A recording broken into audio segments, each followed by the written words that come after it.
Дайте пацанам посчитать потери. Самонали погибает на сцене. Снова один, прогуляюсь без тени. Заливаю один поцелуй на шее. Капитал Блак, правда назад, черный каскад. Вижу твой взгляд в стене.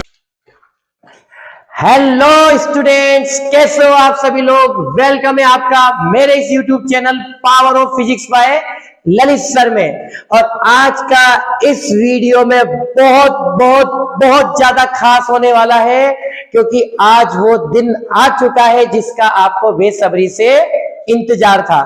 ठीक है, तो प्यारे बच्चों, बहुत टाइम से मेरे पास मैसेजेस आ रहे थे, कमेंट्स आ रहे थे, बच्चों के कॉल्स आ रहे थे कि सर आप 2 वीडियो लॉन्च करो। पहला वीडियो तो उस कंटेंट पे बनाओ कि how to solve board paper, ठीक है, how to solve board physics paper in board examination. Sir half yearly तो हो जाएगी, प्रैक्टिकल भी कर लेंगे, लेकिन 56 नंबर का जो पेपर है वो 56 इंच की छाती चौड़ा करके कैसे देंगे। ठीक है, तो आज मैं लाया हूं तुम्हारे लिए एक ऐसा वीडियो जिसमें आज मैं ये बताने वाला हूं कि तो क्या प्रॉब्लम्स तुम्हारे सामने आती है, कैसे अपन को उसको फेस करना है। उस वीडियो को देखने के बाद, है ना, इस वीडियो को देखने के बाद आपके माइंड के जो स्ट्रेटेजी है वो सेट हो जाएगी, दिमाग के ढक्कन खुलने वाले हैं, कानों में से धुएं निकलने वाले हैं। आग लगा देगा ये वीडियो आपकी इस पूरी की पूरी 12th में। और ध्यान रखना, वीडियो के लास्ट तक बने रहे, क्योंकि आज अपन ये सीखने वाले हैं कि बोर्ड एग्जाम में फिजिक्स का पेपर चुटकियों में कैसे सोल्व करें, बिना किसी लोड, बिना किसी डिप्रेशन, बिना किसी टेंशन, और सबसे बड़ी बात बिना किसी भूल भुलैया के, है ना। भूल भुलैया का कोई रोल नहीं होना चाहिए। जो पढ़ के आए हैं वही करके आएंगे, पेपर भी अपने तरीके से सेट होके आएगा, है ना। उम्मीद तुम्हारे दिल में अब जग चुकी है। और आ जाओ, स्टार्ट करते हैं। सबसे पहले क्या करना है, मैं आपको एक छोटा सा ब्रीफ ओवरव्यू बता दूं कि अगले वीडियो में मैं ये लॉन्च करूंगा। ध्यान रखना, अगले वीडियो में मैं ये लॉन्च करूंगा कि मॉडल पेपर किस तरह का डिजाइन किया है बोर्ड एग्जामिनेशन के लिए अजमेर बोर्ड वालों ने। ठीक है, जो एक्सपर्ट है, फिजिक्स एक्सपर्ट, उन्होंने क्या दिमाग लगाया है और किस तरह का बोर्ड पैटर्न उन्होंने लेकर पेपर को डिजाइन किया है, कैसे कैसे क्वेश्चंस आपके सामने आने वाले हैं, किस तरह के क्वेश्चंस, कितने नंबर का क्वेश्चंस कौन से चैप्टर में से आने वाला है, और सबसे बड़ा रोग न्यूमेरिकल कौन से चैप्टर से उठने वाला है, उसका परमानेंट रामबाण इलाज अपन लेकर आने वाले हैं। चलो, तो सबसे पहले आज का जो टॉपिक है वो ये है, how to solve physics paper in board examination. आपके उस बोर्ड एग्जामिनेशन में फिजिक्स का पेपर कैसे सॉल्व करें।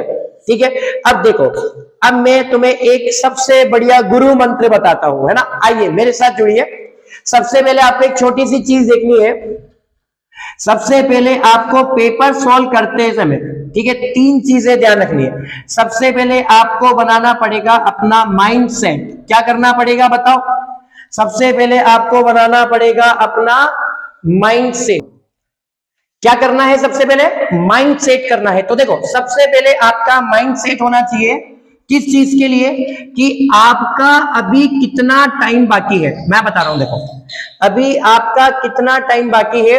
आपके पास अभी एग्जैक्ट 3 मंथ है बेटा। कितने मंथ है? 3 मंथ। कौन कौन से बताओ। एक तो आपके पास दिसंबर है, ठीक है, एक आपके पास जनवरी है, और एक आपके पास फरवरी है।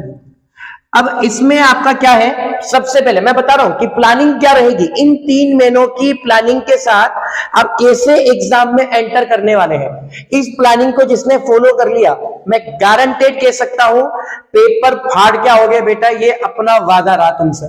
ठीक है, अब देखो दिसंबर का जो टाइम है, इस टाइम तक जितनी भी मैक्सिमम आपके स्कूल से या जितने भी आपके मैक्सिमम कोचिंग क्लासेस है, ठीक है, मैक्सिमम, मैं अपनी कोचिंग की बात नहीं कर रहा, है ना, मैक्सिमम स्कूल या मैक्सिमम कोचिंग क्लासेस के दिसंबर लास्ट तक की बात कर रहा हूं। दिसंबर लास्ट तक सबका कोर्स कंप्लीट हो जाता है। जब सबका कोर्स कंप्लीट हो जाता है तो बेटा वो कोर्स केवल टीचर की तरफ से कंप्लीट होता है। किसकी तरफ से? टीचर की तरफ से। बच्चा तो इतनी मेहनत कर ही नहीं रहा, क्योंकि अभी उसकी रगों में मेहनत का इतना खून दौड़ा ही नहीं बेटा। अब बच्चा मेहनत करना स्टार्ट करेगा तो आपको दिसंबर का क्या करना है, एक टाइम शेड्यूल तैयार करना है, प्रॉपर स्ट्रेटेजी। देखो देखो माइंड सेट कैसे करते हैं, है ना, गोल सेट कैसे करना है कि सर हमें वो चाहिए चाहिए, चाहे कुछ भी हो जाए, दिन लग जाए, रात लग जाए, और ध्यान रखना दिन दुनिया की, रात तो अपनी है, कहां जाएगी। तो देखो दिसंबर में आपको क्या करना है, सबसे पहले उसका आपको एक टाइम शेड्यूल बनाना पड़ेगा हर चैप्टर का। तो टाइम शेड्यूल का मतलब यह है जिसे आप बोलते हो डेली रूटीन। और 1 महीने का कोई तैयार नहीं करे, सुबह उठो, डेली का डेली तैयार करो और उसके अकॉर्डिंग फॉलो करो। तो सबसे पहले आपको टाइम शेड्यूल बनाना पड़ेगा। जितना आपको अब तक पढ़ा दिया गया है पूरा कोर्स, मैं पूरे कोर्स की बात कर रहा हूं, 1-2 चैप्टर रह भी जाए तो कोई इश्यू नहीं है। मान लो किसी बुक में 14 चैप्टर है, 15 चैप्टर है ना, फिजिक्स केमिस्ट्री मैथ के अंदर ज्यादातर ऐसा ही होता है, बायो के अंदर ज्यादा चैप्टर्स होते हैं। तो बात वही है कि उस हिसाब से आप उसको डिवाइड कर लो, है ना। तो मैं अभी बात किसकी कर रहा हूं, अभी मैं केवल फिजिक्स की बात कर रहा हूं। मान लो फिजिक्स में आपके पास टोटल चैप्टर कितने हैं, टोटल चैप्टर आपके पास 14 चैप्टर, 14 चैप्टर है बेटा। कितने चैप्टर हैं टोटल बताओ, टोटल आपके पास 14 चैप्टर है। इन 14 चैप्टर को आप कंप्लीटली रीड आउट करके पटक दो। कंप्लीट रीड आउट का मतलब क्या? अच्छा, रीड आउट करने का तरीका क्या है, मैं तुम्हें वो तरीका भी बताता हूं, उसमें बिल्कुल 1% कंफ्यूज होने की जरूरत नहीं है, बिल्कुल फिल्टर तरीका है। क्या रीड आउट का मतलब यह है, आपको अपने नोट्स प्लस आपको अपनी बुक और बुक को अंडरलाइन करके एक एक चीज पढ़नी है, महत्वपूर्ण बिंदु तक भी नहीं छोड़ने। ब्लू कलर के बॉक्स आते हैं, ऑरेंज कलर के बॉक्स आते हैं, इन्वर्टेड कोमा आते हैं, हाईलाइट की हुई काली लाइनें आती हैं, फॉर्मूले आते हैं। तो जितनी भी चीजें हैं आपको बुक को अंडरलाइन करके पढ़ना है, और बुक के पूरे क्वेश्चंस, ठीक है, समझ रहे हो, बुक के पूरे क्वेश्चंस। पूरे क्वेश्चंस का मतलब क्या? पूरे क्वेश्चंस का मतलब यह है बुक के जितने भी सोल्व्ड एग्जाम्पल हैं और बुक के जितने भी बैक क्वेश्चन से पूरे के पूरे आपको कंप्लीट करने हैं, ठीक है। ये सबसे बड़ा 3 पॉइंट आपको ध्यान रखने हैं, ये आपको कंप्लीट करना है जब भी आप एक एक चैप्टर कंप्लीट करते हुए चलो। अब आप सोचो, दिसंबर का महीना है, आप एक बार जर्नली पढ़ चुके हो, टेस्ट दे चुके हो, आपके चैप्टर में वो, आपके माइंड में वो चैप्टर तो सेट है, केवल आपको एज रिवाइज करते हुए पढ़ना है। ऐसा थोड़ी आप दिसंबर में फर्स्ट टाइम पढ़ रहे हो, आप रिवाइज करते हुए पढ़ रहे हो। तो मेरे प्यारे बच्चों, सबसे पहले नोट्स कंप्लीट करो, बुक कंप्लीट करो, पूरे जो क्वेश्चन है उसको कंप्लीट करो। और फिजिक्स को कम से कम तुमको टाइम देना है 2.5 से लेके और 3.5 घंटे। अब कई बच्चे कह रहे सर बाकी सब्जेक्ट नहीं है क्या? बेटा बाकी सब्जेक्ट के लिए भी इतनी मेहनत चाहिए, बाकी सब्जेक्ट के लिए भी इतना लोड लेना पड़ेगा। अगर 3.5 घंटे ज्यादा लग रहे हैं तो मेरे हिसाब से 2.5 घंटे काफी है, ठीक है। चलो, तो 2.5 घंटे का लोड अगर आपने दिमाग पे दे दिया, मैं गारंटेड कह सकता हूं, अगर चैप्टर को आप तरीके से पढ़ोगे तो आपका एक चैप्टर कितने दिन में क्लियर है? चलो बताओ कितने दिन में, मैक्सिमम टाइम बता रहा हूं, मैक्सिमम 3 दिन में क्लियर है। कितने दिन में क्लियर है? 3 दिन में क्लियर है। ये आपका माइंड सेट है जो आपको करना है ना। हर किसी की कैपेसिटी अलग अलग होती है, लेकिन अपन को जो माइंड सेट करना है ना बोर्ड के हिसाब से, क्योंकि मैं आपको जनवरी से लेके फरवरी तक सफर कराने वाला हूं कि क्या क्या आपको स्टेप फॉलो करनी है, फिर आप सीधा मार्च में घुसने वाले हो बोर्ड एग्जाम के उस पेपर में। तो देखो, अपने पास 2.5 घंटे का टाइम देके 3 दिन में आप उस चैप्टर को कंप्लीट कर लोगे। टोटल चैप्टर्स कितने? आ जाओ, देखो अपन एक मैप तैयार करते हैं, है ना, study map. That is the study map educational technique, revision technique. Revision technique क्या होती है कि आप किसी चीज को 1 दिन में पढ़ रहे हो, फिर 3 दिन में पढ़ रहे हो, फिर 7 दिन में पढ़ रहे हो, फिर 14 दिन में पढ़ रहे हो, ठीक है। पीरियोडिसिटी आपने पढ़ा है ना केमिस्ट्री में, गुणों की पुनरावृत्ति होती है, तो आपके माइंड में रिवीजन की पुनरावृत्ति होना जरूरी है, ठीक है। अब मैप स्टडी क्या है? स्टडी का मैप तैयार करते हैं। आपने 14 चैप्टर्स कवर कर लिए कितने दिन में? बताओ कितने दिन में? प्रत्येक चैप्टर 3 दिन ले रहा है, तो टोटल कितने दिन लग रहे हैं 14 चैप्टर्स को कवर करने में? 42 डेज, 42 दिन लग रहे हैं। अब 42 दिन में से समझने की कोशिश करना बेटा, 42 दिन में से अब कई बच्चों के दिमाग में आ गया सर दिसंबर तो 31 दिन होते हैं, बिल्कुल 31 दिन होते। अब एक्स्ट्रा कितने दिन चाहिए अपन को? बोलो बोलो, एक्स्ट्रा कितने दिन चाहिए? हाँ बेटा, एक्स्ट्रा अपन को 11 दिन चाहिए। ठीक है, कितने दिन चाहिए? 11, क्योंकि 31 और 11 अपने पास कितने हो गए? 42। तो 42 दिन है। अब 11 दिन में अब आपको क्या करना है? अपना स्टडी टाइम बढ़ा दो, स्कूल जाना नहीं होगा। तो सिंपल सी बात है बेटा, आपको क्या करना है? इन 11 दिनों को 4 संडे में डिवाइड करना है। ठीक है, जहां 2.5 घंटे पढ़ रहे हैं, क्या हम वहां पे 4 घंटे नहीं दे सकते? क्या दे सकते हैं ना? और ये वीडियो आपका मैं इस संडे को अपलोड कर रहा हूं, तो आप सोचो नवंबर में भी तो 4-5 दिन रह गए ना, नवंबर में भी 4-5 दिन रह गए कि नहीं रह गए बेटा? रह गए ना। चलो, और उसके बाद अपन को 4 संडे को यूज करते हुए इन 42 दिन में पूरे चैप्टर को रीड आउट करके पटक देना है, अच्छे से लर्न करके कंप्लीट करके पटक देना है ना। मैं घोटने की बात नहीं कर रहा हूं, मैं कॉन्सेप्ट क्लियर करने की बात कर रहा हूं। ठीक है, चलो।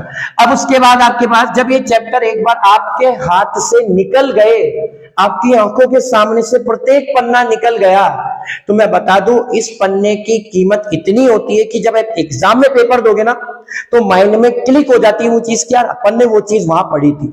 ठीक है, चलो अब बात आती है, अब आपको क्या करना है? साथ में एक डाउट रजिस्टर बनाना है। डाउट रजिस्टर समझते हो? ये बच्चों का पढ़ने का तरीका बता रहा हूं, इस तरीके से चलो। डाउट रजिस्टर में आपको वो क्वेश्चंस जो टीचर से पूछने हैं, या जो आपको नहीं आते, या तो जो आपको नहीं आते या फिर जिनको आप टीचर से पूछना चाहते हो, उन क्वेश्चंस को आप डाउट रजिस्टर में लिखो और नेक्स्ट डे आप उन डाउट्स को क्लियर करो। डाउट्स साथ के साथ क्लियर होनी चाहिए। ठीक है, सफाई कर दी, झाड़ू लगा दिया, लेकिन कचरा अभी भी अगर दिमाग में है तो दिक्कत करेगा। ठीक है, बायोगैस बनेगी फिर, और तुम्हारे दिमाग में गैस बनेगी तो बेटा तुम्हारा संतुलन बिगड़ जाएगा। ठीक है, तो समझ रहे हो ना? वेस्ट मटेरियल नहीं होना चाहिए, waste material like that. Doubt register में जो भी डाउट्स है उसको लिखो, उसको अंडरलाइन कर लो, है ना। एक और ऑप्शन है, अंडरलाइन कर लो, नहीं तो हाईलाइट कर लो। हाईलाइट करके आप उस टीचर से क्लियर करो अपने डाउट, जो भी आपके सब्जेक्ट के रेस्पेक्टिव टीचर्स है। ठीक है, तो अब उसके बाद क्या करना है? आपके डाउट्स जब क्लियर हो जाएंगे तो आपको ये फील होने लग जाएगा कि हमारा चैप्टर 90 से 100% क्या है? क्लियर है। 90 से 100% क्या है? जल्दी बताओ। क्लियर है। ठीक है, चलो ये तो हो गई दिसंबर की माइंड स्ट्रेटेजी। अब अपन बात करते हैं जनवरी की माइंड स्ट्रेटेजी। जनवरी की माइंड स्ट्रेटेजी क्या रहने वाली है? जनवरी में आपको क्या करना है समझने की सभी बच्चे कोशिश करें। जनवरी में अपन को करना है क्या? Maximum test. मैक्सिमम टेस्ट का मतलब ये है, आप सबसे पहले देखो मैक्सिमम टेस्ट कैसे देने? आपको एक तो डेली टेस्ट देना है। जो भी सब्जेक्ट टीचर है उनसे रिक्वेस्ट करो कि आपकी डेली एक टेस्ट सीरीज वो चलाए, है ना। नहीं तो आप सेल्फ टेस्ट एनालिसिस भी कर सकते हो। मैक्सिमम टेस्ट आपको देने हैं, और मैक्सिमम टेस्ट में सबसे पहले आपका होगा सिंगल टेस्ट। ठीक है, अब 14 चैप्टर है तो एक एक दिन मान लो आपको एक एक चैप्टर में लग रहा है, तो 14 दिन तो ये हो गए बेटा। सिंगल टेस्ट के बाद फिर आप अलग अलग सेट बना लो, जैसे 1, 2, 3 का एक सेट बना लो, क्योंकि ये पूरा इलेक्ट्रोस्टैटिक्स स्थिर वैद्युतिकी से संबंधित है। ठीक है, 4, 5, 6 का एक सेट बना लो, ये पूरा मैग्नेट से संबंधित है। 7th वाला चैप्टर एसी करंट वाला चैप्टर है ना, और 8th वाला चैप्टर छोटा सा है तो इसका एक सेट बना लो। समझ रहे हो? ठीक है, उसके बाद 9 और 10 वेव ऑप्टिक्स और रे ऑप्टिक्स, किरण प्रकाशिकी और तरंग प्रकाशिकी, इसका एक सेट बना लो। 11, 12, ठीक है, 13 इसका एक सेट बना लो। क्लियर? और 14 वाले चैप्टर का अकेले का एक सेट बना लो। कहानी समझ आ रही है? ये न्यूक्लियर फिजिक्स में पहुंच जाओगे, ये रे ऑप्टिक्स में पहुंच जाओगे तो कितने माइनर हो गए? 1, 2, 3, 4, 5। ठीक है, 5 माइनर हो गए। कहानी समझ आ रही है? अब 13 चैप्टर के बाद आप 14 चैप्टर को भी चाहो तो इसमें सेट कर सकते हो। 14 चैप्टर को भी चाहो तो इसमें सेट कर सकते हो। अब आप सोचोगे सर इतने गाने, 5 माइनर अगर आपने दे दिए अलग अलग सब्जेक्ट चैप्टर वाइज अगर आपने 5 माइनर दे दिए, मैं गारंटेड कह सकता हूं जो सिंगल सिंगल देगा ना, उसके बाद जो माइनर माइनर देगा वो कॉन्फिडेंस लेवल आपका बढ़ता जाएगा। 5 माइनर का मतलब यह है, सिंगल टेस्ट का मतलब 14 डेज। ठीक है, आप चाहो तो ये टेस्ट है ना, आप मेरी बात सुनो, ये जितने भी टेस्ट है ना, आप चाहो तो ये टेस्ट आप खुद भी लगा सकते हो, है ना, सेल्फ क्वेश्चंस या सेल्फ आपका एनालिसिस कर सकते हो। उसके बाद आपको क्या करना है, हर 2 दिन में एक माइनर, या हर 3 दिन करते हैं, चलो माइनर में आपको टाइम ज्यादा चाहिए होगा, हर 3 दिन में अपन एक माइनर करते हैं, तो कितने हैं, 1 2 3 4 5, 5 इंटू 3 करो 15, तो 15 दिन आपके माइनर में लगेंगे। तो माइनर टेस्ट आपके जनवरी में कंप्लीट हो जाने चाहिए। कितने डेज लग रहे हैं इसमें, 15 डेज।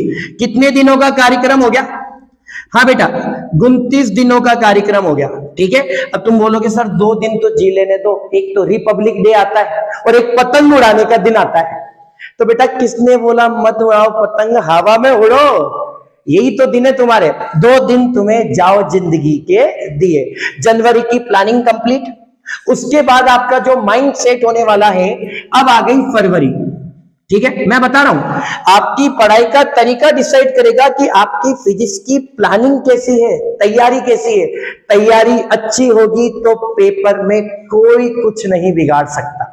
ये सब फालतू की बातें, हमें क्वेश्चन आया नहीं था, हमसे क्वेश्चन छूट गया, सर आता तो था पर भूल गए, अरे सर सब पढ़ के आए थे घर से, छूट गया, है ना, सर कैलकुलेशन नहीं हुई, सर एग्जामिनर ने कॉपी छीन ली, पेपर लेट मिला था, रफ कार्य करने में टाइम लग गया था, डायग्राम को नामांकित नहीं किया, वॉशरूम चले गए थे, टीचर सिग्नेचर आया था, फ्लाइंग आई थी।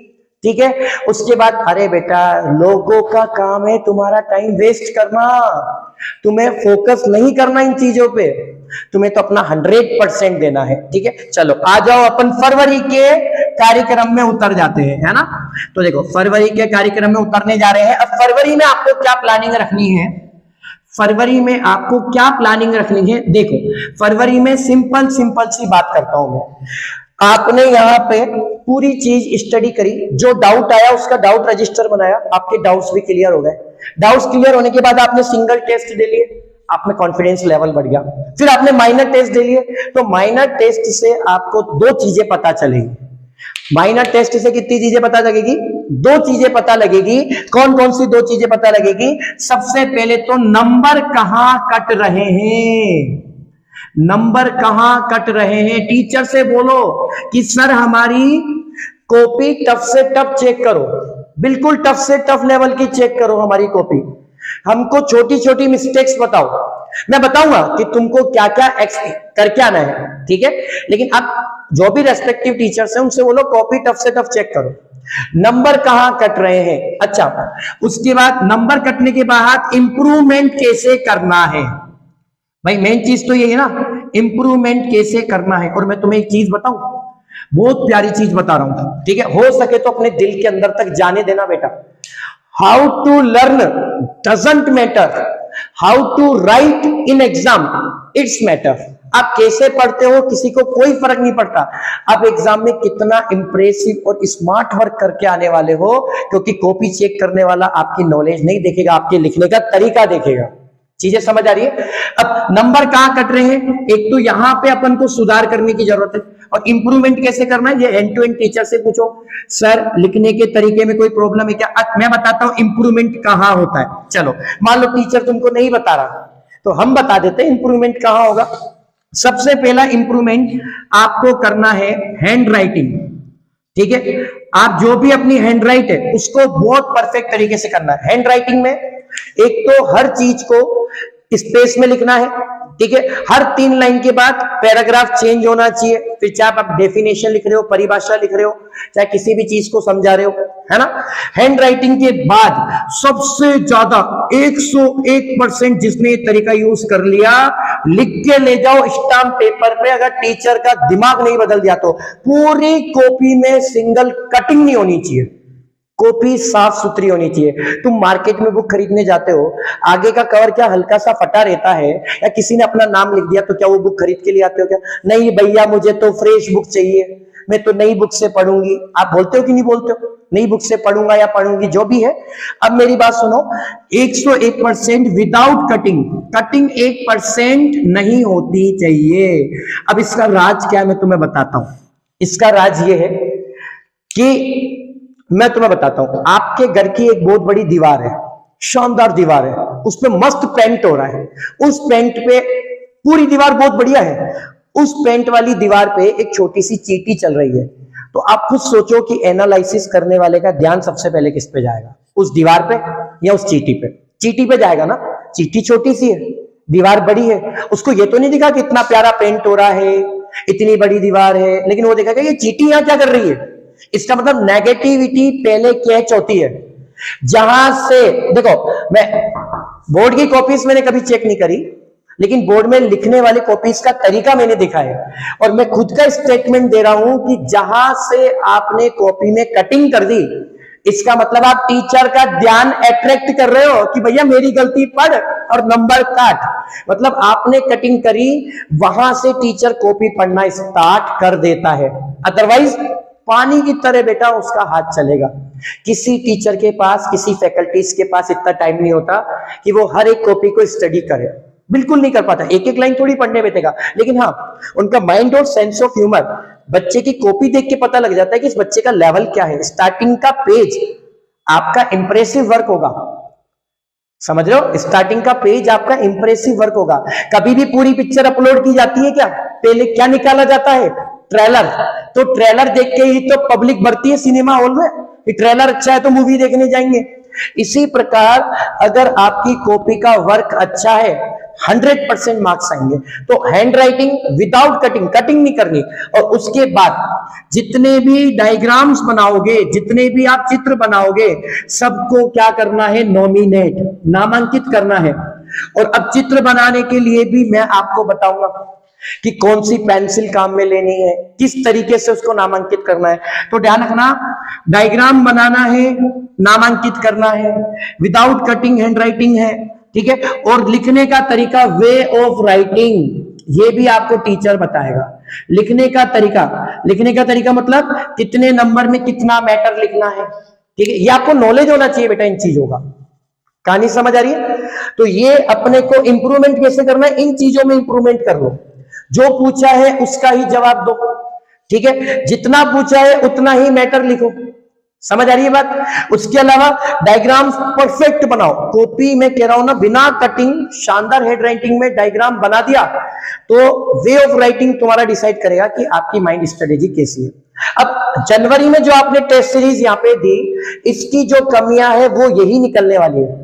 बेटा तुम ये गलती कर रहे हो, ऐसे नहीं ऐसे होगा, तो अपन को वो गलतियां सुधारनी है। ये गलतियां कई बच्चे नहीं सुधार पाते और वो गलतियां बोर्ड में करके आते हैं, इसलिए बोर्ड का पेपर खराब जाता है तुम्हारा, इसलिए बोर्ड का पेपर बिगड़ता है। मैं फिर समझा रहा हूं कि ये माइंड सेट आपका होना चाहिए, ठीक है। उसके बाद आपको क्या करना है, फरवरी के अंदर, समझो फरवरी के अंदर अब आपके पास कितने 4 हफ्ते होते हैं। 28 की फरवरी है ना, 7 चुको 28, 4 हफ्ते होते हैं। कुछ मत करो, पूरी किताब के कितने मेजर टेस्ट लगा लो, 4 मेजर टेस्ट, ठीक है। पूरी किताब के 4 मेजर टेस्ट, पूरी बुक के, है ना। अब बच्चे बोलेंगे कि सर मेजर टेस्ट के लिए क्या करें? अच्छा, एक चीज ध्यान रखना, डेस वर्क में नहीं उलझना। डेस वर्क सोल्व करो, क्वेश्चन डेस वर्क के उठाओ, क्वेश्चन मॉडल पेपर के उठाओ, प्रैक्टिस सेट उठाओ, लेकिन लैंग्वेज आपकी बुक की या नोट्स की होनी चाहिए। किसकी होनी चाहिए बेटा? ये अपने पास लैंग्वेज बुक की होनी चाहिए। अब एक मजे की बात बताऊं, फरवरी 28 दिन, 4 मेजर, 4 संडे को 3 घंटे 15 मिनट का पेपर अगर बोर्ड पैटर्न पे बन जाए तो सोचो मजा आ जाएगा बेटा, मजा आ जाएगा। तो 4 मेजर को आपको प्रिपेयर करना है। और अब मैं तुम्हें बता रहा हूं नंबर कहां कट रहे हैं, इंप्रूवमेंट कैसे करें। ये पूरी की पूरी ये वाली जो टेक्नोलॉजी है, ये सारा इंप्रूवमेंट अपने अंदर करके पूरे के पूरे जो एनालिसिस हैं, पूरे के पूरे जो न्यूमेरिकल कॉन्सेप्ट हैं, ठीक है, लिखने का तरीका, न्यूमेरिकल में कैसे कैलकुलेशन करनी है, वो सब कुछ आप यहां फॉलो कर दो। पूरी की पूरी जो एनर्जी है 100% एफर्ट आप यहां लगाते हो। जैसे ही आप 100% एफर्ट आप मेजर टेस्ट में लगा दोगे तो पता है क्या होगा, एक मेजर टेस्ट में 56 में से नंबर आएंगे 46, तुम होपलेस हो जाओगे। अरे यार 10 नंबर कट गए, 56 में से 46 का मतलब है अभी आप 100 में से 90 के काबिल हो, बोर्ड एग्जाम में 100 में से 90 के काबिल हो। अब तुम दोबारा एनालिसिस करोगे कि जो गलतियां हमने इसमें नहीं करी है, नेक्स्ट टाइम दोबारा क्या करेंगे, ट्राई अगेन, ठीक है, never give up, again and again. Next major में आएंगे 56 में से बताओ 50, 4 नंबर का बेनिफिट हो जाएगा। एक एग्जांपल ले रहा हूं, तुम ऐसे में सोच के बैठ जाना, हाँ देखिए 46 ही आएंगे, ठीक है, 4 नंबर का बेनिफिट हुआ। तो 4 नंबर क्या है, दैट्स अ लर्निंग मेथड, आपको सीखने को मिला कि आप और छोटी सी छोटी बारीक से बारीक कमी रह रही है उसको भी पूरा करना है, ठीक है। उसके बाद दोबारा मेजर टेस्ट होगा, 56 में से नंबर आएंगे तुम्हारे 53, 3 नंबर का, पहले 4 नंबर का हो रहा था, अब 3 नंबर का हो रहा है। अगले मेजर में से 56 में से कितने नंबर लाने का दम रख जाओगे, 56 नंबर लाने का दम तुम रखोगे। तो 4 मेजर में जब तुम पहुंचोगे तो सोचो तुम्हारी जो स्टैटिकल एनालिसिस है, तुम्हारा एफर्ट से तुम्हारा कॉन्फिडेंस लेवल है वो कितना बढ़ जाएगा, ठीक है। इस बीच में अगर तुमसे कोई आके बोलता है कि तेरे से तो ये नहीं होगा, जब मैं ही नहीं कर पाया तो तू कहां से कर लेगा, अरे लोग तुम्हें डिस्टर्ब करेंगे, फरवरी का महीना है बच्चों, डिस्टर्ब होगे, लेकिन भटकना नहीं है, डिस्ट्रैक्ट नहीं होना है। अपने साथ के जितने भी बंद तुमने बना रखे हैं, दोस्ती का, टीवी का, मोबाइल का, फ्रेंडशिप का, जो अलग लेवल, जो तुम्हारा एडवांस लेवल भी चलता है, बेस्ट फ्रेंड फॉर एवर, ठीक है, सबको छोड़ देना। क्योंकि फिर बता रहा हूं, ये उम्मीद जब तुम्हारी जाग जाएगी ना, तुम आग लगा जाओगे और इस उम्मीद से तुम्हारे माँ बाप के सपने पूरे हो जाएंगे। अब आप फरवरी के माहौल में पूरी तरीके से फिजिक्स के लिए तैयार हो चुके हो। जनवरी में, दिसंबर में पढ़ लिया, जनवरी में सिंगल दे दिया, माइनर दे दिया, ठीक है, कमियों को इंप्रूव कर दिया, पूरी पूरी बुक के मेजर दे दिया, और 4 मेजर देने के बाद भी रुकना नहीं है, ठीक है। फिर आपको क्या करना है, फिर मैं बताता हूं। जब 4 मेजर कंप्लीट हो जाए तो आपकी बोर्ड एग्जाम का टाइम टेबल आ चुका होगा। उसमें आपका जो फिजिक्स का पेपर है, अभी कुछ कह नहीं सकते क्योंकि बोर्ड एग्जाम का टाइम टेबल अभी तक राजस्थान सरकार के हिसाब से नहीं आया। तो आपका जो भी फिजिक्स का टाइम टेबल आएगा, मैं गारंटेड कह सकता हूं कि 1 या 2 दिन का गैप तो आएगा। गैप नहीं भी आए तो भी आपके दिल में ये डर नहीं होना चाहिए, क्योंकि तुम्हारे दिमाग में होना चाहिए, अरे आने दे पेपर को, ठीक है, मेहनत तुम्हारी हाथों में, क्योंकि इस कलम में इतनी ताकत होती है कि दुनिया की जिंदगी बदल सकती है। तो तुम तो स्टूडेंट हो यार, कर जाओगे, ठीक है। तो ये पूरी की पूरी माइंड स्ट्रेटेजी आपके माइंड में होनी चाहिए। जब आप यहां पे जाके पूरी तरीके से पक जाओगे, अब आपका हलवा बनकर तैयार हो चुका है। आपका ये मान लो आपने पूरी खिचड़ी बना ली, ठीक है, पूरा हलवा बना लिया। अब इसको टेस्ट करने का मजा आएगा बोर्ड एग्जाम में।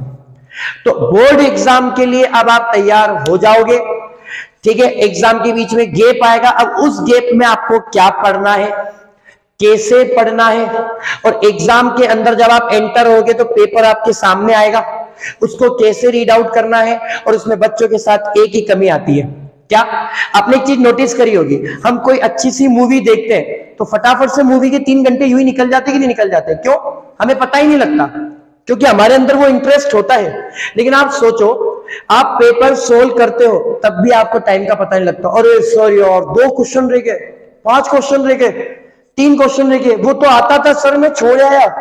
इसका मतलब सबसे बड़ी दिक्कत होती है टाइम मैनेजमेंट की। दूसरा, हमारे कुछ कॉन्सेप्ट अभी भी क्लियर नहीं हो पाते हैं। कहानी समझ आ रही है ना। तो बोर्ड के अंदर एंट्री करने के बाद अब आपका दिमाग कैसे काम करेगा पेपर को लेके, इसके बारे में अपन डिस्कस करेंगे, ठीक है। तो पहले इसका स्क्रीनशॉट ले लो, फिर अपन नेक्स्ट ये वाला टॉपिक डिस्कस करेंगे कि how to solve board paper in examination area. Mindset मैंने कर दिया है तुम्हारा, ठीक है, गोल सेट मैंने कर दिया है तुम्हारा, पेपर भी सेट ही मैं ही करके जाऊंगा। लाड लो, फटाफट से ले लो स्क्रीनशॉट। हाँ तो बेटा ले लिया आपने स्क्रीनशॉट। चलो अब अपन इसके बाद क्या करेंगे, पूरा माहौल बन चुका है फरवरी तक का, पूरी प्लानिंग आपने कर ली, माइंड आपका सेट हो गया, क्या कमियां थी, क्या इंप्रूवमेंट अपन को करना था, वो सारी चीजें आपकी क्लियर हो गई ना। अब आप मेरी बात सुनो, अब होगा क्या, फरवरी के बाद अपने पास क्या आ गया, मार्च। और जैसे जैसे मार्च आता है दिल की धड़कन, देखो बाकायदा लिख रहा हूं मैं, जैसे जैसे मार्च आता है दिल की धड़कन बढ़ जाती है ना। और सुनो, दिल की धड़कन बढ़ जाती है और ये किसके समानुपाती होती, किसके डायरेक्टली प्रोपोर्शनल होगी, ये प्रोपोर्शनल होगी तुम्हारी एबिलिटी के, तुम्हारे कॉन्फिडेंस के, ठीक है, तुम्हारे हार्ड वर्क के। और इसके बाद और किसके प्रोपोर्शनल होगी है, देखो दिल की धड़कन बढ़ गई मतलब एबिलिटी बढ़ेगी, कॉन्फिडेंस बढ़ेगा, हार्डवर्क बढ़ेगा, ठीक है। और उसके अलावा आपका सुनो आपका जो कंफर्ट जोन है, ठीक है, जो भी कंफर्ट जोन है वो क्या हो जाएगा, डिक्रीज हो जाएगा, वो कम हो जाएगा। आपकी जो नींद है, जरा जरा सी नींद जो आती है वो भी आपकी क्या हो जाएगी, कम हो जाएगी। कंफर्ट जोन से बाहर निकलना पड़ेगा, नींद से बाहर निकलना पड़ेगा। कहानी समझ आ रही है? तो अब इन दोनों की चीजें तो डिक्रीज हो जाएगी, ठीक है बेटा, और एबिलिटी, कॉन्फिडेंस, हार्डवर्क क्या हो जाएगा, इंक्रीज हो जाएगा। तो अब पता है क्या है, अब आपको क्या करना है, आपका जो पेपर है उसका टाइम टेबल आ चुका है बोर्ड का, है ना।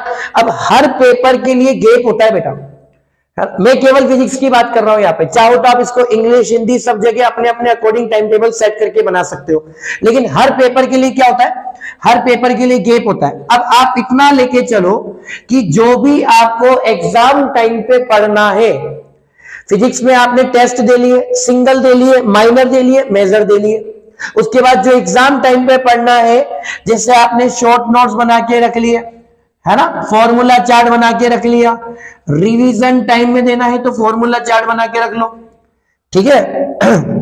और भी बहुत सारी चीजें हैं, आप वो भी बना के रख सकते हैं, जो भी आपको सुटेबल लगता है कि हमको एग्जाम टाइम में ये मैटर पढ़ना है। अब सपोज करो कि एग्जाम का पेपर, समझना बहुत अच्छी बात बता रहा हूं, एग्जाम का पेपर, ठीक है, उससे पहले दिन आपके पास एक दिन का गैप है, एग्जाम के पहले दिन आपके पास एक दिन का क्या है बेटा, गैप है। लॉजिक समझ में आ रहा है? फिजिक्स का पेपर होने जा रहा है, मार्च का सीजन आ गया है, तुम्हारी कॉन्फिडेंस, एबिलिटी, हार्डवर्क बढ़ चुका है, कंफर्ट जोन तुम्हें छोड़ना पड़ेगा, नींद तुम्हें छोड़नी पड़ेगी, खुद को खुद के ऊपर घिसना स्टार्ट कर दो, ठीक है। अब होगा क्या, एग्जाम का पेपर है और पेपर किसका है, फिजिक्स का। अब पता है बच्चों के दिमाग में क्या आएगा, अरे यार कैसे होगा, दिन बहुत नजदीक आ गया, अब तक तो हमने कर लिया था। ध्यान रखना, जिस तरह ओवर कॉन्फिडेंस खराब होता है उस तरह अंडर कॉन्फिडेंस भी खराब होता है। कई लोग आपको फोन करके डिस्टर्ब करेंगे, सेलुलर फोन बिल्कुल हटा देना, बिल्कुल डिस्टर्ब करेंगे पर आपको देखना ही नहीं है। हाँ, अब एग्जाम आपका किसका बेटा, फिजिक्स का, फिजिक्स के एक दिन के गैप में आपने जो भी सुनो, जो भी आपके डिसएडवांटेज हैं, जो भी आपकी कमियां हैं, उसको कंप्लीट करते हुए आपको पूरा कोर्स तरीके से पढ़ना है, कंप्लीट करते हुए, है ना भाई। सिंपल सी बात है, आपके डिसएडवांटेज है उसको हटाओ, उससे ओवरकम हो, ओवरकम का मतलब बाहर निकलना। तो समझ लो, फिजिक्स का पेपर है गया मार्च में, आने वाला बोर्ड का पेपर, एक दिन का गैप मिलेगा, उस एक दिन के गैप में आपको जितना भी आपने पढ़ा है ना, आप टाइम डिवाइड कर लो कि इस 4 घंटे में मुझे 4 चैप्टर कंप्लीट करने। और मजे की बात बताऊं, इस एक दिन में अगर आपने इन पूरे के पूरे 14 चैप्टर्स को, देखो मेरी प्लानिंग देखो, इन पूरे के पूरे 14 चैप्टर्स को अगर आपने पूरे 10 घंटे भी दे दिए, ठीक है, 10 घंटे, यानी कि 1 chapter is equal to 40 minute. 1 chapter is equal to 40 minute. एक चैप्टर को 40 मिनट्स के अंदर पूरा अच्छे से रिवाइज करके, क्योंकि आपने देखो पहले पढ़ा हुआ है, टेस्ट आपने दे ही दिए, टेस्ट देने के बाद तो कॉन्फिडेंस आ गया ना भाई, अब तो रिवीजन करना है। तो एक चैप्टर को 40 मिनट, क्योंकि 14 घंटे पढ़ोगे दिक्कत हो जाएगी, है ना। एक चैप्टर को 40 मिनट दो। अब 40 मिनट के हिसाब से समझने की कोशिश करना, 40 मिनट के हिसाब से कितने चैप्टर क्लियर करो? 6 चैप्टर क्लियर करो।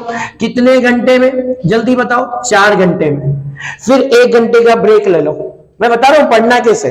कई लोग अपनी दिन में लगे जाते हैं, पढ़ रहे हैं, साइड में मोबाइल रखा हुआ है, हाँ तुम्हारा कितना हो गया, और मेरा तो इतना हो गया, अरे और मेरा तो इतने चैप्टर बच रहे।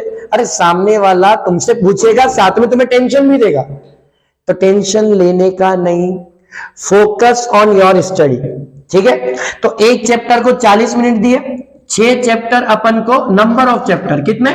6 चैप्टर अपन को कंप्लीट करने। तो 6 चुको 24, 240 मिनट।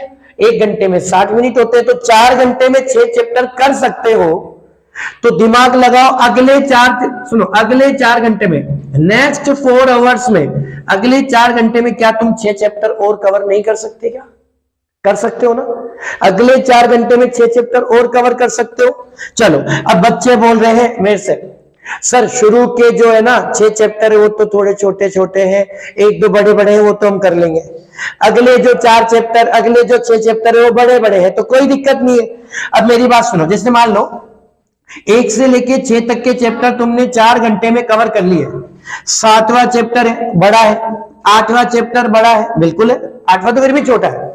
9वां 10वां, ठीक है। 11वां 12वां, सर क्या ये 6 चैप्टर इतने टाइम में हो गया? कोई दिक्कत नहीं है, 4 घंटे के लिए 6 घंटे ले लो, किसने मना किया। मान लो इन चैप्टर्स के लिए अपन कितना टाइम ले लेते हैं? 6 घंटे ले लेते हैं, ठीक है। अब अगले 6 घंटे में आपके बड़े बड़े वाले चैप्टर्स मिला के, क्योंकि 7th और 9th 10th ये दोनों चैप्टर्स, तीनों चैप्टर्स काफी बड़े हैं। इतने चैप्टर हो गए, कितने हो गए बताओ? अगले 6 घंटे में अपन 4 की जगह 6 घंटे दे रहे, तो अगले 6 घंटे में अपने पास नेक्स्ट 6 चैप्टर कवर हो गए। तो 6 और 4 कितने घंटे पढ़ लिए तुम? 10 घंटे पढ़ लिए। क्या 10 घंटे नहीं होंगे क्या पूरे दिन में तुम्हारे पास? आराम से होंगे भाई, 24 घंटे हैं। कौन कह रहा है पूरी रात पढ़ो? पागल होते हैं वो लोग जो पूरी रात जगते हैं। कम पढ़ो, अच्छा पढ़ो, अच्छा पढ़ोगे, ठीक है, अच्छे नंबर लाओगे, अच्छा लिखोगे और अच्छा कमा जाओगे जिंदगी में। चलो, अब 6 चैप्टर कंप्लीट, इधर भी 6 चैप्टर कंप्लीट। अब सुनो, अब मान लो 13वां और 14वां चैप्टर बच रहा है, 2 चैप्टर बच रहा है, अगले 2 घंटे इसको दे दो, ये लो। तो नेक्स्ट 2 घंटे आपने इसको दे दिए, अब आपके 2 चैप्टर कंप्लीट। अब आप सोचो, वैसे पहली बात तो आप 14 घंटे भी पढ़ लो तो भी कम है, लेकिन 40-40 मिनट में हो जाएगा। बाकी आपकी इफिशियंसी पे डिपेंड करता है, क्योंकि कंफर्ट जोन आप छोड़ चुके हो। कहानी समझ आ रही है? तो आपने एग्जाम के पहले जो गैप आएगा, 1 दिन पहले की बात बता रहा हूं मैं, लोग 5 दिन पहले से पढ़ना स्टार्ट कर देते हैं। अरे आग लगाने वाली पढ़ाई तो एग्जाम के 1 दिन पहले ही होती है। अब आप इस लेवल पे जाओगे, इस लेवल पे जाने के बाद आपका कोर्स कंप्लीट। अब आपको होता है जब हम कोई चीज कर लेते हैं ना तो हमको बेटर फील होता है। अब बेटर फील होने से हमारा क्या बढ़ जाता है? कॉन्फिडेंस। कॉन्फिडेंस बढ़ जाता है। कहानी समझ आ रही है? अब सुनो, नेक्स्ट डे आपको क्या करना है? बोर्ड एग्जाम का पेपर है। किसी को भी दिन में, रात में 2-3 बजे नहीं उठना, कतई नहीं उठना बेटा, 1% भी जरूरत नहीं है। सबसे बढ़िया है, भगवान दर्शन देते हैं, तुम भी दर्शन दे दो घर वालों को। उठ के 4 बजे उठो। मॉर्निंग में कितने बजे बताओ? मॉर्निंग में कितने बजे? 4 बजे उठो। जिस दिन फिजिक्स का पेपर है, जिस दिन फिजिक्स का पेपर है 4 बजे उठो और short questions, fill in the blanks, ठीक है। शॉर्ट क्वेश्चन का मतलब अति लघुत्रात्मक क्वेश्चन, रिक्त स्थान, वस्तुनिष्ठ प्रश्न। वस्तुनिष्ठ को क्या बोलते हैं? ऑब्जेक्टिव क्वेश्चंस, है ना। मात्रक हो गए, छोटी छोटी वीमा हो गई, छोटी छोटी परिभाषा हो गई, और सबसे बड़ी बात चित्र हो गए। वो तो देखकर ही जाने हैं, है ना।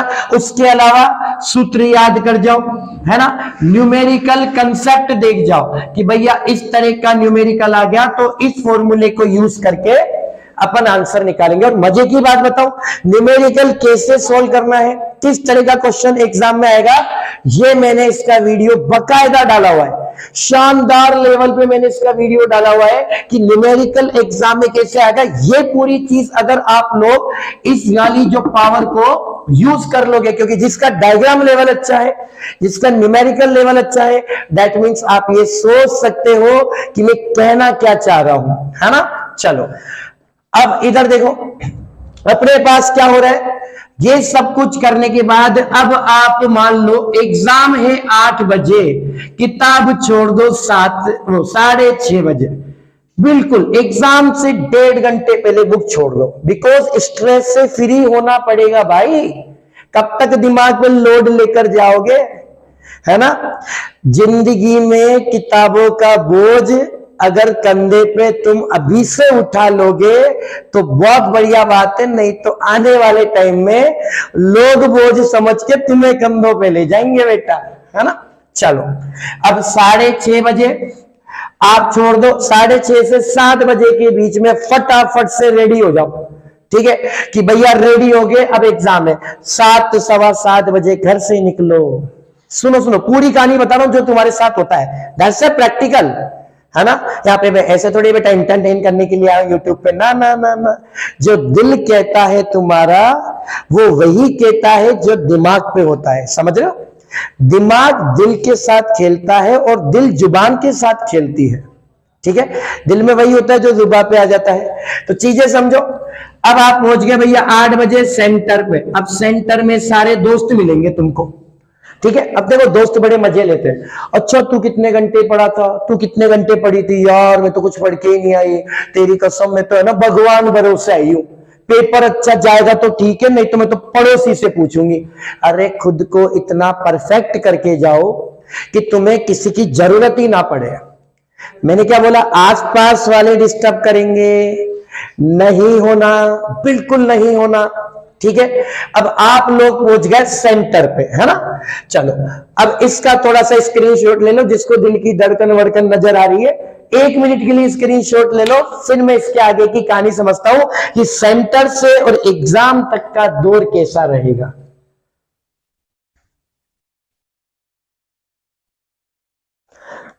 हाँ तो भैया अब आपका एग्जाम सेंटर में आप पहुंच चुके हो, फ्रेंड्स आपका माथा खाएंगे, किसी पे फालतू ध्यान नहीं देना, सबको एक ही चीज बोल के आनी है कि जितना मैंने पढ़ा है अगर वैसा पेपर आ गया तो कसम से आग लगाकर आऊंगी या आऊंगा, ठीक है।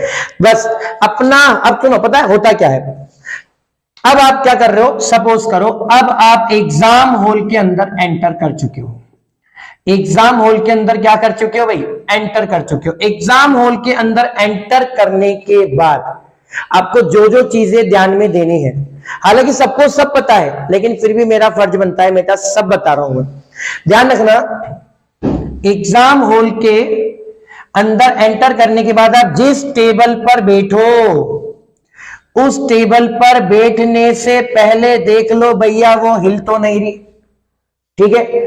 उस अपने आसपास कोई चिट वगैरह कागज वगैरह तो नहीं है, बिल्कुल भी, है ना, वो हिल तो नहीं रही। अपने आसपास कोई कागज वगैरह चिट वगैरह तो नहीं है, ठीक है। अब आराम से बैठ गए, सुरक्षित बैठ गए ना, सेफली, सुरक्षित का मतलब सेफली अपनी जगह पर बैठ गए। चलो अब आपको क्या करना है, उसके बाद आपके पास एग्जामिनर रूम में एंटर करेगा। एग्जामिनर आएगा कि नहीं आएगा, एग्जामिनर कहां एंटर करेगा बताओ, रूम में। तो टेबल पर बैठो, सेफली बैठो, अपने आसपास पूरा देखो अच्छे तरीके से, ठीक है। आगे कौन आया है, पीछे कौन आया है, दाएं बाएं, अपन को उससे मतलब ही नहीं है, 100% अपना लगाना है, ठीक है। ये एक समझदार और इंटेलिजेंट बच्चे की मेंटेलिटी बता रहा हूं। जो टीपने के पर्पज से गया उसको तो तुम रूम में क्या कहीं भी बिठा दो वो तो टीपेगा, ठीक है, उसका नेचर है बेटा, नहीं बदल सकता। अब इधर देखो एग्जामिनर रूम, अब एग्जामिनर एंटर कर गया रूम के अंदर। अब सुनो आपके पास कॉपीज आएगी, कहेगी ना, तो आपके पास जो भी बोर्ड कॉपी आएगी, सबसे पहले बोर्ड कॉपीज के पूरे पेजेस चेक करो, है ना। आई थिंक 18 या 20 पेजेस की कॉपी आती है, पूरे पेज चेक करो, कहीं से भी पेज नंबर मिस नहीं होना चाहिए। बोर्ड कॉपी पे प्रॉपर सीरियल लिखा हुआ है कि नहीं लिखा हुआ है, ये आपको देखना है, ठीक है। उसके बाद एग्जामिनर इंस्ट्रक्शन, यानी कि एग्जामिनर क्या देगा, संकेत देगा। एग्जामिनर आपको इंस्ट्रक्ट देगा, इंस्ट्रक्शन देगा कि कॉपी में रोल नंबर कैसे भरने हैं। और पहले दिन तो पता लग जाता है बेटा, ये पेपर के दिन, है ना, अंकों में भरने हैं, है ना, शब्दों में भरने हैं, रोल नंबर्स वगैरह भर दिए ना, पक्का। अब एग्जामिनर बोर्ड के जब कॉपी के इंस्ट्रक्शन देगा तो अब आप कॉपी को कंप्लीटली फुलफिल कर लो, ठीक है। अब मजे की बात, मैं तुम्हें एक बहुत अच्छी बात बताता हूं, जैसे ही आप कंप्लीटली फुलफिल कर लोगे तो थोड़ी देर में एग्जामिनर आएगा, टन टन, किसका पेपर लेके, फिजिक्स का पेपर लेके, है ना। चलो भैया, अब भैया चांद वाला मुखड़ा लेके चलो ना बाजार में, और हमारे एग्जामिनर अंकल आगे फिजिक्स वाला पेपर लेके। अब देखो, फिजिक्स का पेपर आ चुका है तुम्हारे पास, उस पर क्या लगी होगी, सील। अपना दिमाग मत लगाना, ठीक है। सील लगी होगी, जैसे ही घंटी बजेगी सील को फटाफट से क्या करना है, ओपन करना है, ठीक है। अब मैं तुम्हें एक चीज बताता हूं, बच्चे एक जल्दीबाजी कर जाते हैं। अब बेटा एक बहुत प्यारा मैप बना के दे रहा हूं तुम्हें, जो जल्दीबाजी सारे बच्चे करते हैं वो तुम्हें नहीं करनी। क्या करना है, सबसे पहले समझना क्या करना है, सबसे पहले अपन को देखो, सबसे पहले अपन को यहां पे एक चीज ध्यान रखनी है कि क्वेश्चन का पेपर पैटर्न क्या है, ये मैं आपको बता देता हूं। जो पेपर पैटर्न है वो क्या रहने वाला है, ये एक बार सभी बच्चे सुन लें, ठीक है। पेपर पैटर्न क्या रहने वाला है, 4 सेक्शन आते हैं। अब ये चारों सेक्शन तुमको एग्जाम के अंदर मिलेंगे। अभी आपने पेपर खोल लिया, ठीक है। पेपर खोलने के बाद क्या करना है, इसको अभी अपन डिस्कस करेंगे, लेकिन समझो ये 4 सेक्शन आएंगे। अब चारों सेक्शन में क्या आएगा पहले समझ लो, है ना। बोर्ड के ब्लूप्रिंट के अकॉर्डिंग जो अभी पेपर सेट हुआ है उसके अकॉर्डिंग सेक्शन ए में एक तो आपके ऑब्जेक्टिव टाइप क्वेश्चन, यानी कि वस्तुनिष्ठ प्रश्न, ठीक है, प्लस एक आपके रिक्त स्थान, दिख रहे रिक्त स्थान, प्लस एक आपके अति लघुत्रात्मक का मतलब वेरी शॉर्ट क्वेश्चन। तो वस्तुनिष्ठ, रिक्त स्थान, अति लघुत्रात्मक, जितने भी प्रश्न हैं सारे आएंगे। और कितने क्वेश्चन आएंगे, ये 21 क्वेश्चन आएंगे। प्रत्येक क्वेश्चन कितने कितने नंबर का होगा, एक नंबर का होगा, ठीक है। कितने कितने नंबर का होगा, एक नंबर का होगा। सेक्शन बी में अपने पास कितने क्वेश्चन आ रहे हैं, सेक्शन बी में लघुत्रात्मक क्वेश्चन आएंगे। कौन से क्वेश्चन आएंगे बेटा, लघुत्रात्मक प्रश्न आएंगे। कितने क्वेश्चन आएंगे, 12 क्वेश्चन आएंगे। प्रत्येक क्वेश्चन 1.5 1.5 नंबर का होगा। और ये जो 1.5 नंबर का क्वेश्चन होगा, टोटल कितने हो गए बताओ, 18 नंबर। कितने हो गए, 18 नंबर। इसके बाद आपका आ रहा है सेक्शन सी जो होगा वो अपने पास क्या होगा, सेक्शन सी होगा अपने पास दीर्घ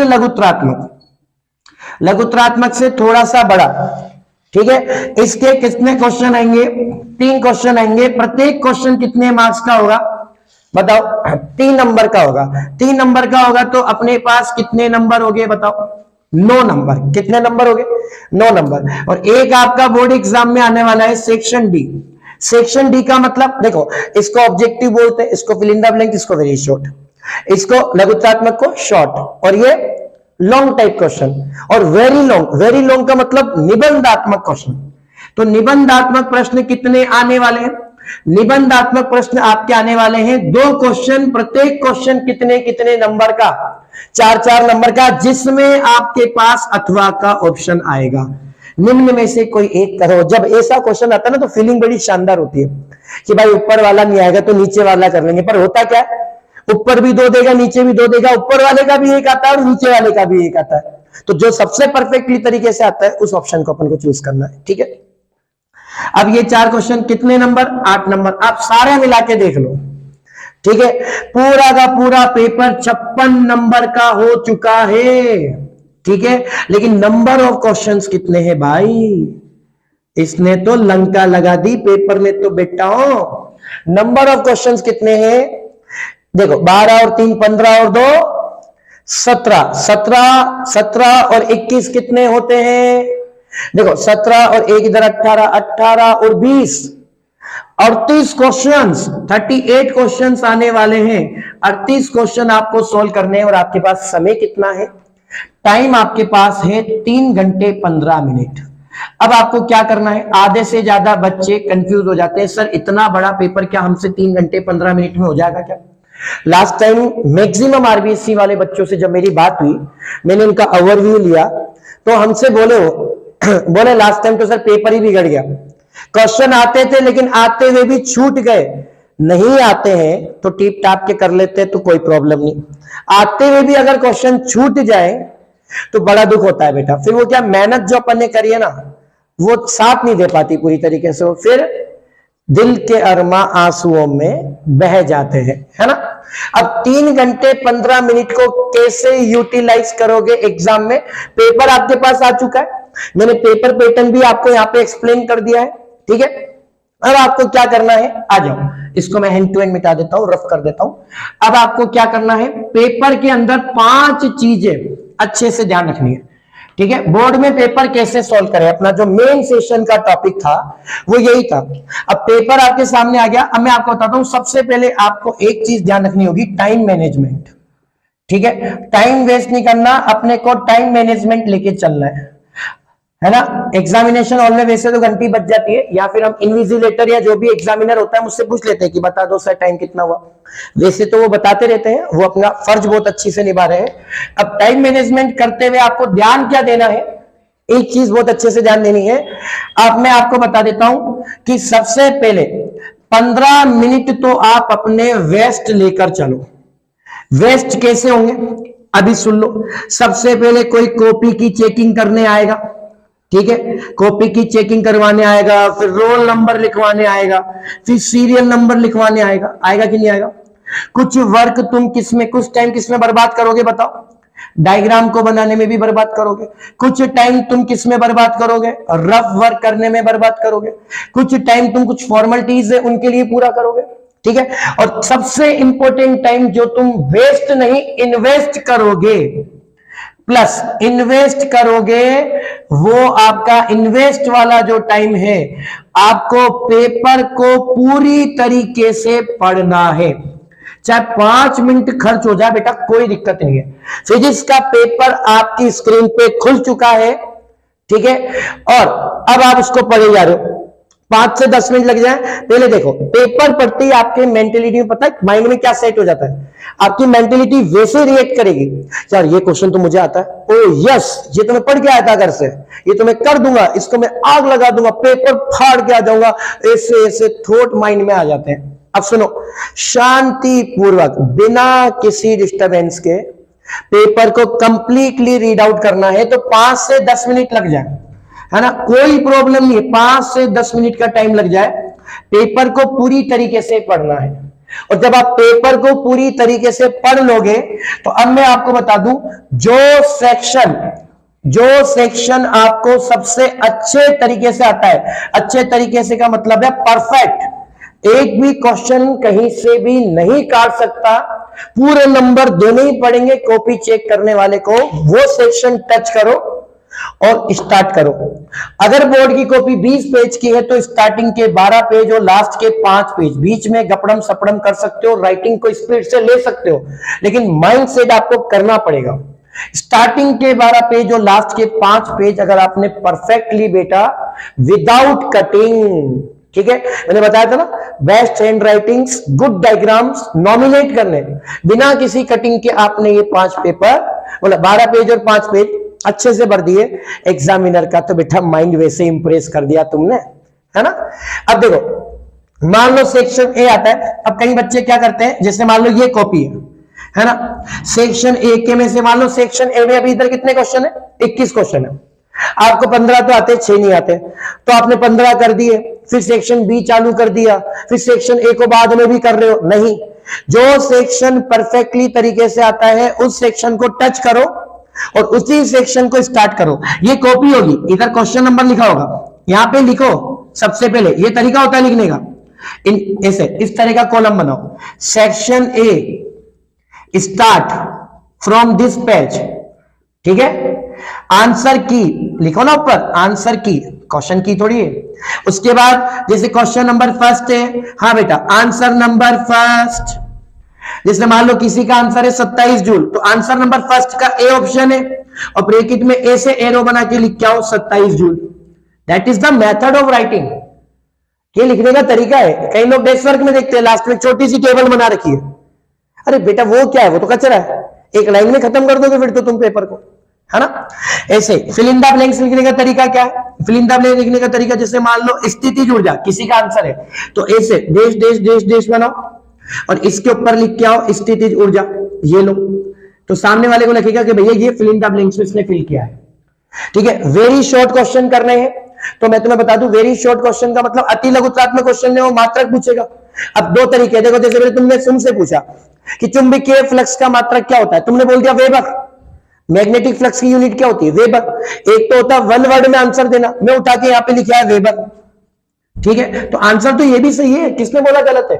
लेकिन अब अगर हम ऐसे लिखे तो चुंबकीय फ्लक्स का मात्रक वेबर होता है, तो इसमें क्या चला जाएगा तुम्हारा? मतलब समझ रहे हो, लैंग्वेज को प्रॉपर यूज करना है, ठीक है। कहानी समझ आ रही? अच्छा, इसमें तीन चीज और एक्स्ट्रा जोड़ लेना जो तुम्हारे पेपर में तीन चीज लल्लन टॉप, ठीक है, बिल्कुल हलवा। तीन चीज तुमको क्या जोड़नी है मैं बताता हूं। डेफिनेशन अगर आ जाए, समझने की कोशिश करो, डेफिनेशन अगर आ जाए तो इन्वर्टेड कोमा उसमें लिखनी है। कोई वर्ड तुम्हें परफेक्टली आता है कि भैया ये इंपॉर्टेंट लाइन है, उसको अंडरलाइन करियो। जैसे मान लो मैंने कोई परिभाषा लिखी, उसमें तुम्हें बताना है कि भाई हाँ इस चीज के लिए ये चीज धनात्मक होती है, ऋणात्मक होती है, ये ऐसे होती है, उसको अंडरलाइन करियो। उसके बाद कोई फॉर्मूला है उसको ब्रैकेट में बंद करके आओ। कोई चीज तुमने सिद्ध करी है वो करके आओ। चित्र बनाया है तो पूरी तरीके से नामांकित करके आओ। और चित्र के लिए मैं बता दूं तुम्हें, HB पेंसिल से डायग्राम बनाना, और जो इससे लाइट पेंसिल आती है H या 2H, ठीक है, उससे लाइट आपको कोई शेडिंग करनी है, कोई नामांकित करना है तो आप उस पेंसिल का यूज कर सकते हैं, ठीक है। अब सर बच्चे सोच रहे होंगे सर दो पेंसिल की भी डिजाइन लेके जाएंगे क्या? अरे मत लेके जाओ, सिंगल पेंसिल ले जाओ, ठीक है। ये तो इंप्रेसिव वर्क है। कई लोग ड्राइंग बनाते हैं, आज बहुत सारे ड्राइंग बनाते हैं, ठीक है, तो जरूरी है कि सबकी अच्छी होती है। जो ज्यादा इंप्रेसिव वर्क करता है, short and sweet way, that is the smart work, है ना। तो आप कहानी समझ पा रहे हो मेरी? ये कहानी आपको करनी है। उसके बाद पेपर स्टार्ट करोगे, सेक्शन ए खत्म हो गया। उसके बाद अपन को नेक्स्ट सेक्शन पे चलना है। जो सेक्शन सबसे अच्छे तरीके से आता है उसको पहले करना है, जो उससे हल्का सा कम आता है उसको करना है, जो और कम आता है उसको करना है। लास्ट में आपको लगता है नहीं भैया अब तो बस की बात नहीं है, जैसे तैसे करके मैं कर दूंगा इस सेक्शन को, तो लास्ट में वैसा करो। टीचर की मेंटल एबिलिटी तो बेटा जब ही सेट हो जाती है, स्टार्टिंग के 10 पेजेस में जब यूं चलता है ना पेन, तो उसके माइंड में लग जाता है कि ये बच्चा अच्छा है। पर ध्यान रखना, कटिंग नहीं करनी, डायग्राम परफेक्ट बनाने हैं, इन्वर्टेड कोमास, डायग्राम, ये जो 3-4 चीजें बता रहा हूं, अंडरलाइन कॉन्सेप्ट वगैरह, ये ध्यान में रखने हैं सब, ठीक है। पेपर को अब पता दिक्कत एक बहुत अच्छा है जो बच्चों के सामने दिक्कत आती है, उसको भी मैं यहाँ पे क्लैरिफाई कर देता हूं। सभी बच्चे थोड़ा सा ध्यान दें कि सर टाइम ही निकल जाता पेपर में, पता नहीं पड़ता, पेपर छूट जाता है। तो बेटा टाइम आप बार बार एग्जामिनर से पूछते रहो। सेक्शन ए को मैं अभी बता देता हूं, सेक्शन ए को आपको कितना टाइम देना है? सेक्शन ए 21 क्वेश्चन है, पूरा आपका इसमें 1 घंटा देना है। 1 घंटा आपका इसमें जाएगा। रिक्त स्थान भी करोगे, कुछ न्यूमेरिकल भी फंसेंगे। ऑब्जेक्टिव ऐसे थोड़ी है देखा अनटप्पा तुक्का लगा दिया, तुक्का तो बेटा ऐसे तो सारे ऑप्शन टिक करे हो, एक दो तो सही निकलेंगे, ठीक है। 1 घंटा इसमें लगेगा। सेक्शन बी को आपको कितना टाइम देना है? सेक्शन बी को आपको टाइम देना है वही दोबारा 1 घंटा। सेक्शन सी को आपको कितना टाइम देना है? सेक्शन सी को आपको टाइम देना है 30 मिनट, ठीक है। और सेक्शन डी आपको देने हैं 20 मिनट। कई बच्चे बोल रहे 20 मिनट में हो जाएगा क्या? तो कोई दिक्कत नहीं है, दोनों को 25-25 कर दो। ये लो 3-3 क्वेश्चन है, अपनी स्पीड बढ़ जाएगी, अपने आप ही बढ़ जाएगी। जब टाइम कम बचता है ना तो पेन धड़ाधड़ चलता है, ठीक है। अब लास्ट में 25-25 मिनट है, तो आप खुद सोचो यहां पर अपने पास कितने मिनट बच गए भाई? 10 मिनट बच गए। 10 मिनट में कॉपी को रीचेक करो, कोई क्वेश्चन रे तो नहीं गया, ठीक है, कोई क्वेश्चन डबल बार तो नहीं कर दिया, व्हाइटनर यूज नहीं करना, ब्लैक पेन नहीं लेके जाना, दोनों पेन एक ही कंपनी के लेके जाना और थोड़ा सा घर से चला के लेके जाना, हल्का सा डार्क चले, पता चले शुरू में तो लाइट चल रहे हैं फिर डार्क हो गए, पेन चेंज करते हो तो बोर्ड की कॉपी में सील लगवानी पड़ती है, दिक्कत आती है बाद में, है ना। मतलब ऐसे कोई दिक्कत नहीं आएगी, लेकिन आपको फील नहीं आएगा कि अरे यार पहले तो अच्छी राइटिंग थी अब लाइट पेन चल रहा है। सारी चीजें घर से छिल के लेके जाना, ऐसे नहीं वहां पे रबर कटर बच्चे ऐसे शॉर्पनर से छिलते रहते हैं, फिर कचरा फेंकेंगे फिर सामने वाले की तरफ देखेंगे कि तूने कर लिया। कहानी समझ आ रही है? टाइम वेस्ट नहीं करना, बिल्कुल नहीं करना। अरे पास वाला क्या कर रहा है वो तुमको बोले ना, जिंदा लाश बन जाओ, सुनना ही नहीं है, मना कर दो भाई नहीं आता, भाई कुछ नहीं आता, मैं तो कॉपी भर रहा हूं, तू भी भर ले, ठीक है। तो समझ लो 10 मिनट कॉपी रीचेक करनी है ना। कोई कमी लग रही है, हेडिंग वेडिंग में डबल अंडरलाइन करना चाहते हो, आपकी इच्छा है ना। रफ वर्क को लास्ट में काट देना, और जहां आपका पेपर समाप्त हो रहा है, ऐसी प्यारी प्यारी डिजाइन बनाते हो ना तुम, हाँ, नीचे लिख देना कार्य समाप्त। सामने वाले को अपने आप समझ में आ जाएगा कि भैया बंदे का काम हो चुका है। ऐसी कॉपी साफ सुथरी भर के आना बेटा, मैं कह रहा हूं उसकी धड़कन है ना, धड़कन, वो भी एक बार तो कह दे कि भाई बंदे ने मेहनत करी है। और अपना, बहुत अच्छी बात बोल रहा हूं, हो सके तो पूरी जो मैंने वीडियो बोला है ना, इसका एक लाइन में बोल रहा हूं, जिस दिन तुमने अपने आप को अपने आप पर घिसना स्टार्ट कर दिया, पहले पोटेंशियल क्या था, मम्मी बुला रही है खाने के लिए, ध्यान ही नहीं है, कैसे खड़े कैसे खा रहे कैसे पी रहे, कोई मतलब ही नहीं है। याद करो 10th का पोटेंशियल तुम कितने जज्बे और जुनून के साथ पढ़ते थे। ध्यान रखना, तुमने अगर 100% पेपर आपने दे दिया, 100% एफर्ट अपनी तरफ से, कि मैं अपनी तरफ से पूरा पेपर ढंग से करके आया हूं, है ना, और 100% पेपर देके एग्जाम हॉल से बाहर निकल जाओ। और इस वीडियो के लास्ट में केवल एक लाइन बोलना चाहूंगा, एक गंदी आदत आपके माइंड को डिस्टर्ब कर देती है। बाहर आने के बाद आपके दोस्त पूछेंगे अरे कैसा गया, इसमें क्या करके आया, जिसे बोलते ना पेपर मिलाना, क्वेश्चन आंसर चेक करवाना, अपने आप को एक बार सेल्फ जज करना कि मेरे इतने नंबर आ रहे। अरे बेटा अपन सोचते हैं बोर्ड वालों में कुछ अलग ही सीन है, पेपर कभी भी डिस्कस नहीं करना है, कुछ भी हो जाए पेपर डिस्कस नहीं करोगे एग्जाम देने के बाद। आओ अगले दिन गैप आएगा, कंफर्म है गैप आएगा, अगले सब्जेक्ट की प्लानिंग करो। जब आपका फिजिक्स का रिजल्ट आ जाएगा तब खुद सर्टिफिकेशन मिल जाएगा कि ये था मेरा 100%। तो प्यारे बच्चों, दिसंबर जनवरी फरवरी से अपना जो सफर है वो आपका मार्च में मैंने एग्जाम हॉल में ले जाके कंप्लीट करवा दिया है। तो इस तरीके से अगर आप पढ़ लिए, मैं गारंटेड कह सकता हूं पेपर बिल्कुल इजी आएगा।